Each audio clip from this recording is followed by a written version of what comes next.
Hello YouTube, and welcome back to another strifing variety video. I say another, but I haven't uploaded on this channel in about a year now. So welcome to my once a year upload. It's sure to reach the quality that you've been eagerly waiting for in a year. Not really, guys. I'm talking about something that's been pissing me off. That's kind of what this entire channel is. I think, you know, that's the general vibe of it. So to start, I want to call out one of my biggest fans, I think. Davo2992 said 11 months ago on my Tobuscus video, "Major L on your part, you should have watched this before posting so you could hear how bad you sound."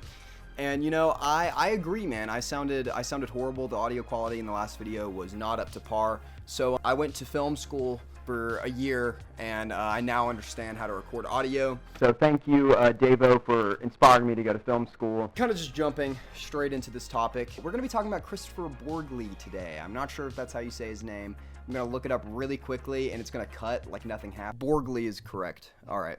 So Kristoffer Borgli is a leading figure in Norwegian cinema and notably made films like Sick of Myself, Dream Scenario, the one with Nicolas Cage, and The Drama, which came out recently in theaters and had a huge opening. His films typically delve into topics that are extreme in nature, or at the very least, not commonly delved into in modern cinema, such as extreme narcissism in Sick of Myself, with a woman taking a drug in order to kind of call attention to herself with this skin disease that it ends up giving her. In 3, 2, 1. Zendaya and Robert Pattinson, their characters in it, are planning to get married in like less than a week or something like that. And then at a dinner, it's revealed that Zendaya's character was once part of the planning of a school shooting.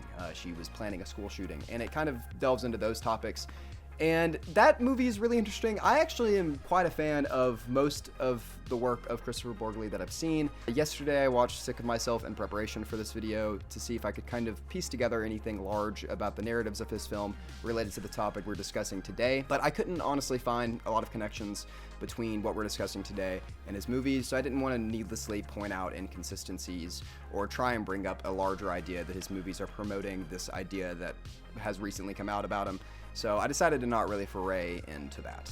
This video is not to demean you for liking Borgli's work. In fact, I, again, enjoy some of Borgli's work. I find him to be an interesting filmmaker, and nothing else besides that, to be completely honest, based on what we're about to discuss today. So, on one hand, Borgli is an interesting and compelling filmmaker at times, but on the other hand, I simply believe he has no right to be Hollywood's next Euro baby, you know, massive director from Europe that comes over and teaches Americans how to make cinema, basically. If you don't know, it was recently discovered that at the age of 27, Borgli was in a May-December relationship with seemingly a 17-year-old girl, and he wrote an essay about it in 2012, and this essay has been unearthed and translated to English from Norwegian, and has been spread around. It largely got spread around on Reddit, and then I believe magazines like Hollywood Reporter and other larger publications posted about it. And this has just been deeply angering me ever since I had the displeasure of reading this essay. One, because it's a horribly written essay, and two, the events that it discusses are disgusting and seemingly just being ignored by the public at large. And while I know that Borgli is a smaller filmmaker, he really isn't. The Drama was huge. So many people have seen that movie, and no one at A24 has said anything about Borgli's past or distanced themselves, not saying that they have to since they're a production company. But Borgli himself has not said anything about this essay. His team has not said anything about this essay. And the public at large seems to just have kind of not seen this, or ignored it, or moved on from it, or excused it, or whatever. But I kind of just wanted to talk about it and shed a light on it, because I truly do believe that this essay is disgusting and a very big marker of why people like Borgli don't need to be making films, or more specifically, the way that people like Borgli think is inherently flawed and needs to be discussed and kind of attacked. So That's what I'm doing here. And I know it's not like I'm bringing to light any new news or anything. I'm kind of just discussing what's already been revealed, and I don't have a very large following to begin with, so it's not like I'm canceling the guy or sending a mob after the guy. This is just kind of to discuss what's already been out there. Now, I am unfortunately going to be reading the entirety of this essay because I believe it's important for the video itself, as I want to discuss this paragraph by paragraph and not just kind of grab some out of context lines and throw them together. And before getting into it, just covering all my bases, yes, I do know that the age of consent in Norway, where these events took place, is 16. However, I don't believe that anywhere close to excuses Borgli's behavior, because in my opinion, legality does not equal morality, and morality does not equal legality. So just using this blanket excuse of, oh, well, it was actually legal, so it should be okay, isn't a valid reason to say that Borgli had full right to do whatever he's doing here, because he even addresses the weirdness of this relationship in the essay. So he knew what he was doing, and he knew that it was wrong, and he never uses Norway's law as a point of defense or something that he harps on. So I don't believe there's any reason for the public to be using that either. And I do know that legal conventions are different from America and European countries, and that may change how people act or how people take certain situations in or react to certain situations. Even though the conventions of his home country, differ from my own, I do believe that there's a general moral compass that humans tend to follow, and it's clearly being broken here. Borgli writes, "The term May December is explained here as when the age difference between two people in a relationship is so large that it risks social disapproval. The reason I know this is because I met a girl 10 years younger than me whom I liked very much, a girl who wasn't old enough to vote, and I had to find something that could recalibrate my moral compass. The few friends I confided in about my situation responded that it was not within bounds. That confirmed that it was precisely a May-December romance." So, to begin, Borgli says that he had to find something to redefine or recalibrate his moral compass, and my only question is, why? So you're telling me you would redefine your entire moral compass just so that you could date a 17-year-old girl? Already, what are you doing? Like, why would you redefine your moral compass for anyone to begin with? Secondly, the fact that you're having to redefine your moral compass probably shows that you shouldn't be doing the thing that you wish to do in order to redefine your moral compass. Because you know that that's wrong. If you know that you have to redefine your moral compass, then the thing that you're redefining your moral compass for is against your moral compass. Therefore, you probably shouldn't do it. And it goes without saying, why would you ever redefine your moral compass as a 27-year-old man for a 17-year-old girl?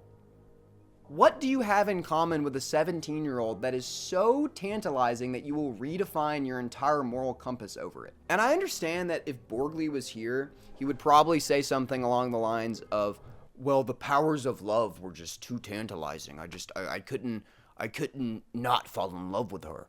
Which is a common argument that many pedophiles use, and I know I'm using the term pedophile, and it doesn't technically align with Kristoffer Borgli, but I'm probably going to use the term a couple more times because, for one, I kind of do view the guy as one, and two, it's just easier to say than, like, isn't the other one, like, ebophile or something like that? I don't know. But regardless, it's an argument that so many people similar to Borgli make, and time again, it proves to just be a stupid argument, because the powers of love are tantalizing. Sure, if you love somebody, you're going to be willing to do some crazy things in some regards, I guess.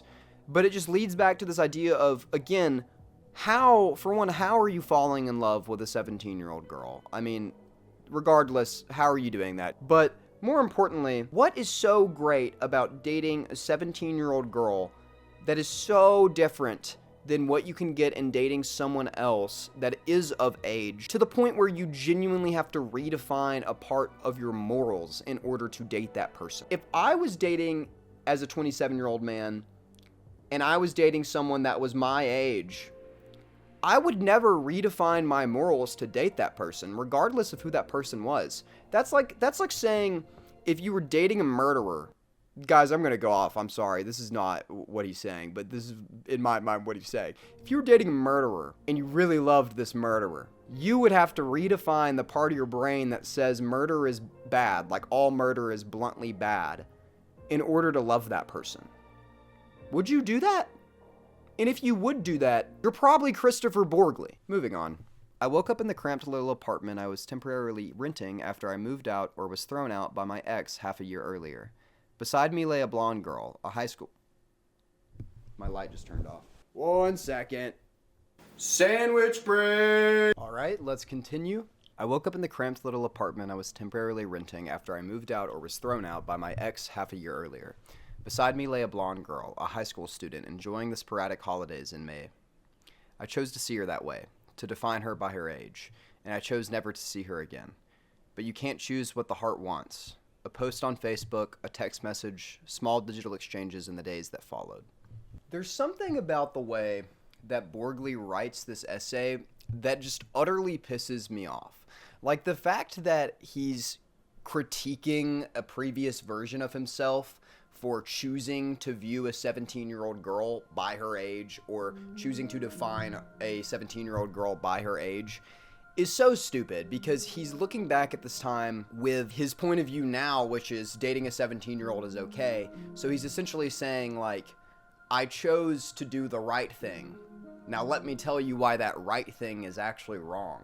And the reason why his wording here, or what he's talking about, is like specifically pissing me off is because when it comes to a 17-year-old girl, you should let age define that situation. You should let age define those boundaries, because she's 17, and regardless if it's legal in your country, that's still wrong, and you're basically stating that you know it's wrong, because you're saying that you chose to never see her again, and you let her age define her. So you know that there's something wrong with what you're doing. So if that's the case, why shouldn't you define someone by their age if their age makes the thing you're doing wrong? Like, if you were dating a 24-year-old as a 27-year-old, yeah, there's no reason to define that person by their age there, because the age difference is not only smaller, but also they're mentally of sound in mind, and they're fully grown into themselves, essentially. They're like an adult person. There's no reason to define them by their age, because at that point, like, obviously there's huge differences between a 24-year-old and like a 50-year-old person. But at that point, age is not as significant as it is when you're a teenager, because the years between 17 and like 20, for example, are so drastic. Like, you learn so much about yourself, so much about other people, and what you want to do with your life, that I just simply don't get what you would ever have in common, like I may have said earlier, with a 17-year-old as a 27-year-old. And if you're trying to find a suitable partner, then how would a suitable partner ever be somebody that is definable by their age? Because whether he expresses it or not, or wants to express it or not, she is definable by her age, because you're writing an entire essay about her age. Like, I just don't get it. I really don't get it, because, like, if I knew my 17-year-old self, I would punch him in the face. Like, I would literally sock him in the face. I just don't get what a 27-year-old has anything to do with a 17-year-old in, like, every scenario. Like, even a friendship. I just don't see a reason why a 17-year-old should be friends with a 27-year-old, or vice versa. It's, again, harkening back to age-old arguments that try and justify pedophilia or similar acts of, like, age is just a number, when in reality that argument is so incredibly stupid that I shouldn't even have to define it here, but Borgli is essentially forcing me to. No, age is not just a number. Age is a defining feature, especially when you're younger, and is very, very important to pay attention to, because you're very susceptible to a lot of stuff when you're younger, and you're not always making the best decisions because you don't have a reference for what is a good decision in some scenarios. So yeah, you should let a 17-year-old be defined by being a 17-year-old when you're trying to have a romantic relationship with them as an older person. Moving on. In my previous relationship, the age difference had been in the opposite direction. She had lived 7 more summers than me. Age then proved to be more of a problem than an attraction. Every time I read that sentence, it just, you are disgusting. Emotional dilemmas like these drive me to seek out films and books with similar and relevant themes, and suddenly all songs are about me. Shut up. Bill Murray and Scarlett Johansson portray a May-December romance, aged 53 and 18 respectively, in Lost in Translation. In Ghost World, the age difference between Steve Buscemi and Thora Birch is significant, but it was revisiting Woody Allen's Manhattan that completely changed my attitude. Don't worry, we will get into this. The relationship there is presented as entirely open and romantic.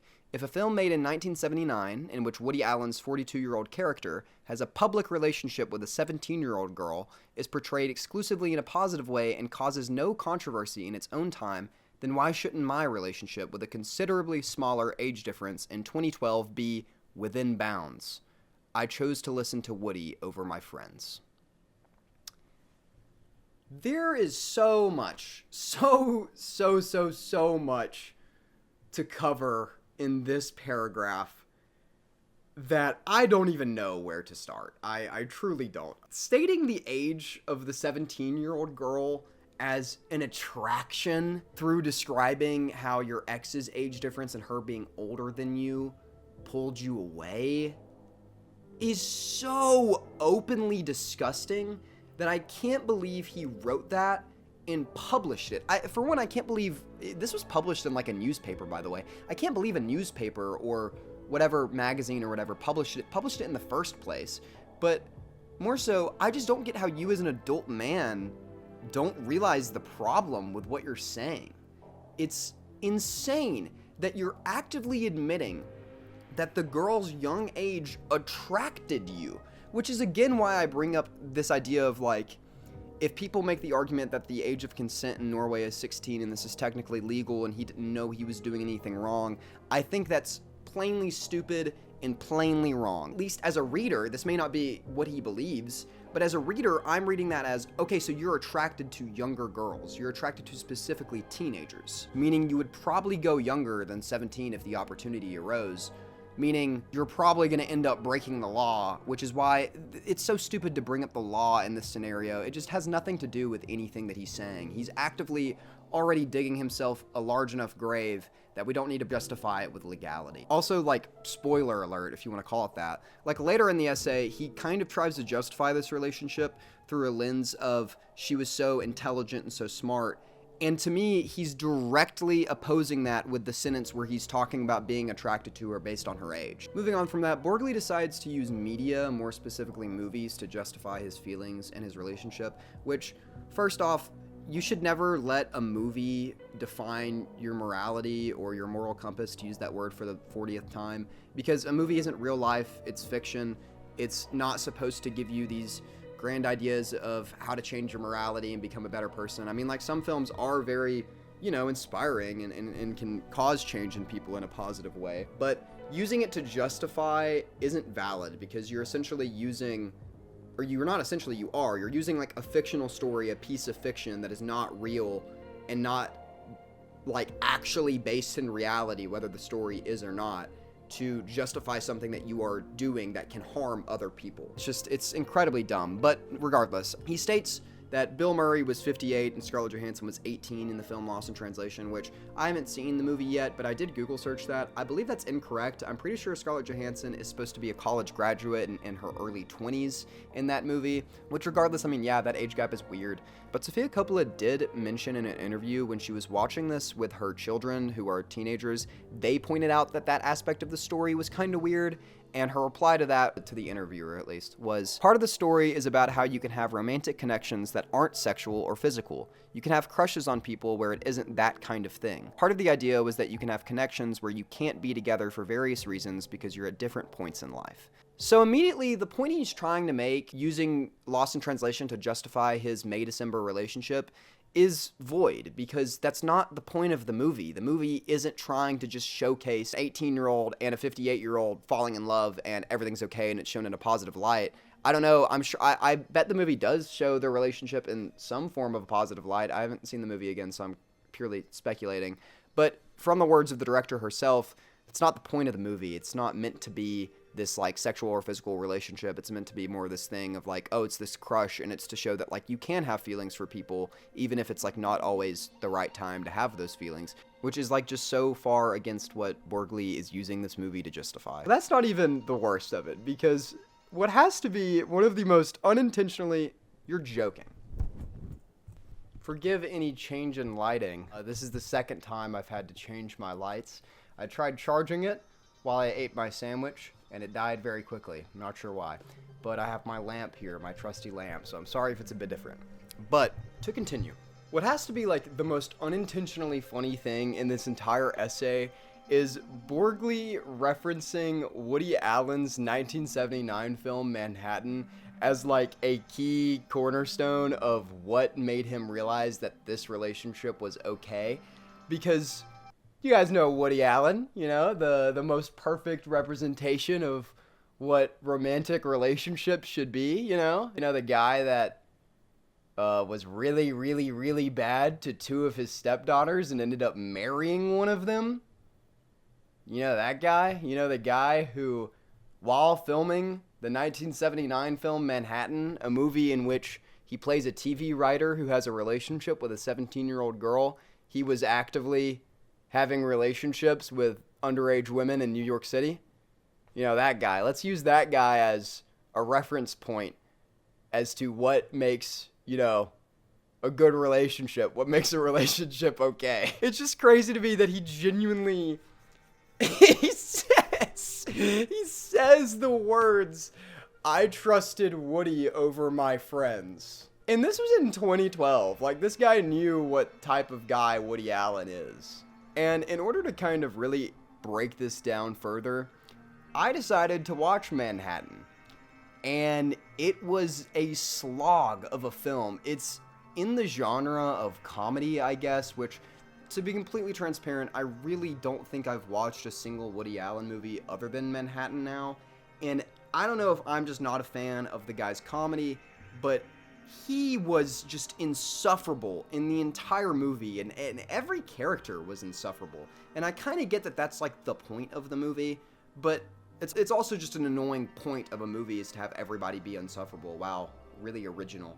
But secondly, I just really didn't find it funny, and if a comedy film isn't funny, then it's like easily the most unenjoyable experience you can have watching a movie. Like, I was miserable watching this. I had to take like 3 breaks in between. I'm not gonna sit here and review the entire film, however. I kind of watched it just as a reference for this essay, and I'm glad I did because I can now go over what Manhattan is about and why it's a horrible reference point, and also kind of how Woody Allen relates to Kristoffer Borgli in a way. Now, I wouldn't have a problem with Manhattan if it wasn't for how the film portrays the relationship at the center. Like, at the worst, I would probably just dislike it if it ended up portraying the relationship in this, like, groundbreaking way, or in this way of, like, you know, clearly critiquing what's at the center of this movie.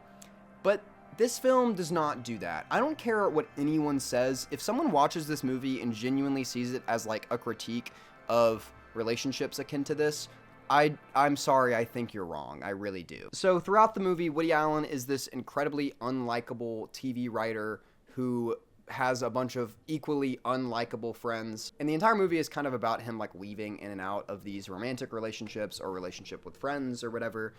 And at the core of it, he's dating this 17-year-old girl, and it's mentioned at the very beginning of the movie. And that relationship is not portrayed in a negative light. And I'm not saying that you have to make everything dumb brain and boil it down to, look at this is bad, you should hate this. That's not what I'm saying at all. In fact, that would make a lot of movies really, really bad. But what I mean by this relationship is not being shown in a negative light is, so halfway through the movie, Woody Allen decides to go out and date this other girl that he's been interested in, who is also the mistress of one of his best friends. And long story short, so he goes to the 17-year-old girl's house or whatever. He breaks up with her and is like, I'm going to go be with this other woman. Goes to this other woman. The other woman turns out that she actually wants to be with someone else. I think it's like Woody Allen's friend. I don't remember exactly. So then at the end of the movie, Woody Allen rushes back to the 17-year-old girl, who is now on her way to leave to London to go to like fashion school, I think, or whatever school it was. It was like an art school, I think. And he runs up to her and he wants her back, and he's pleading for her back. And she says the line, "Not everybody gets corrupted. You have to have a little faith in people." And when I heard that line, and how this movie portrayed that character in that line, I was so incredibly pissed off, but also understood exactly the kind of person that Kristoffer Borgli is to pick up what he picked up from this movie, because the film's portrayal of the relationship is so perfectly shown in that final scene where it's like revealed or shown, I guess, that actually, guys, Woody Allen's the immature one in this relationship, not the 17-year-old girl. Gotcha there. And it's meant to be like this moment of like, whoa, wait, that's actually like okay, because Woody Allen's actually just this immature, goofy guy, and he actually learned a lot from dating a 17-year-old, and like, look at how much like more mature the 17-year-old is than the 50-year-old Woody Allen. Like, guys, like, maybe we should like date 17-year-olds. So the entire movie showcases a 40-year-old man, 40 or 50-year-old man, I don't know, running around the city with a 17-year-old girl until he's eventually taught something by the 17-year-old girl. And that's the story of the movie. And it's ridiculous that Borgli is using this as some sort of way to live when the movie is this disgusting, especially when you look at who Woody Allen is as a person. And while I do believe to a very certain extent of separating art from the artist, I don't believe in it when it's in circumstances like this. So, like, for Woody Allen, for example, you're a pedophile and you're making a movie where you play a pedophile who's also like a TV writer. It's just a stand-in for Woody Allen.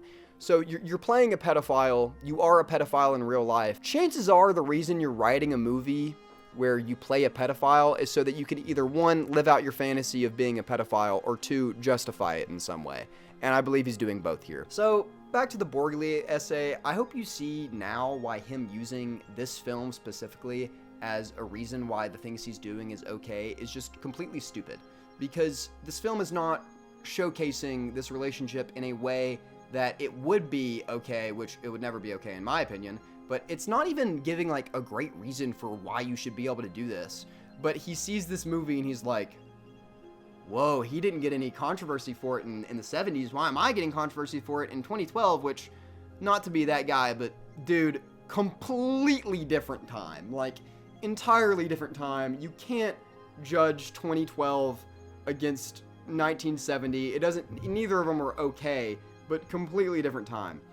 Secondly, it just also really shows what harm some of these movies can do. Like, the fact that this movie genuinely did resonate with him in this way that it made him feel like this relationship was okay is a little frightening. Like, I'm not saying that movies as a whole should be sanitized and made sure that they can't promote bad behavior, because you just can't do that with movies. For one, it would be limiting art and limiting freedom of speech. But secondly, people are going to get out of movies what they want to get out of movies. And even if Manhattan was this grand portrayal of this relationship in this way where it was like super dark, or not dark, but like it showcased it in this way of wrongness, I still think Borgli would have found a way to grab something light and fun and okay out of it. Continuing the essay, Borgli writes, I was fascinated by her life. Unlike me, she was born and raised in Oslo I don't know how to pronounce that, and must have been exposed early and clearly to literature, music, and film. When I was 16, I played PlayStation, drank homemade liquor at house parties, and made splatter films in the backyard. She played piano, drank kava at gallery openings, and wrote texts that were published by a press. I think my cultural insight, and therefore because I am who I am, my life insight, was delayed by 10 years as a result of growing up in the countryside versus Oslo. In many ways, we were strangely quite equal. She never laughed at my Seinfeld references, naturally, since she had never seen a single episode, but in return, she could recommend books to me, such as Self-Portrait by Edward Lev, if that's how you say his name. This entire essay is a goldmine for idiotic sentences. It's so concerning that he genuinely believes what he's writing that it almost loops back around to being funny if it wasn't the scenario that it is.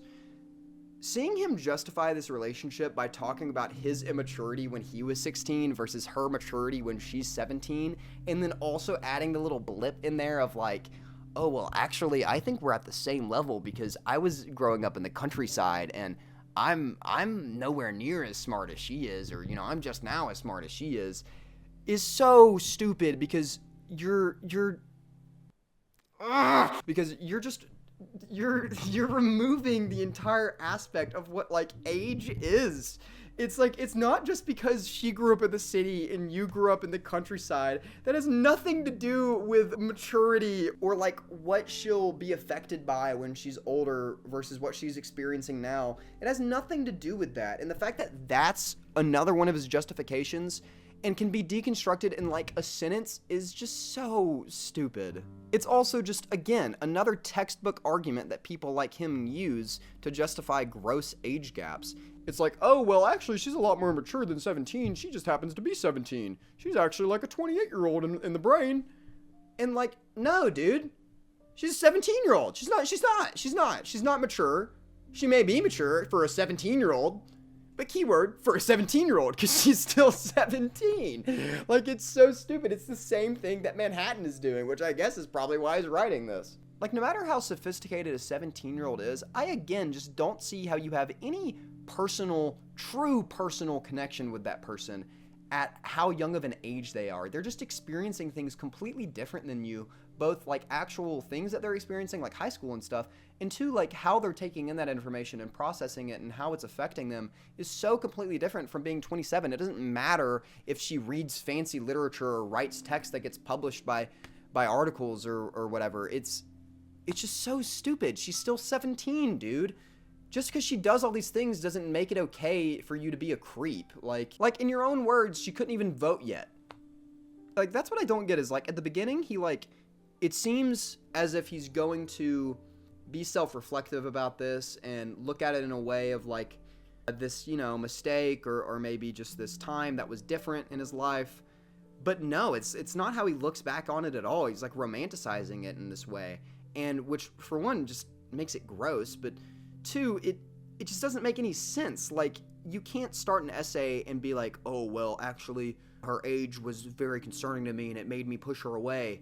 But actually, her age attracted me. I liked how young she was. Like, it's just so stupid.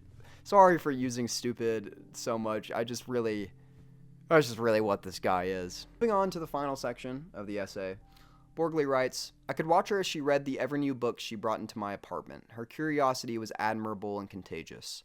I developed a bigger appetite for everything. Suddenly we were together all the time. Long days in my apartment, eggs and bacon with Woody Allen films for breakfast. She was also a fan. Long walks with her parents' dog, and late midweek evenings at restaurants and bars where they didn't check ID. Aw, you coy little guy.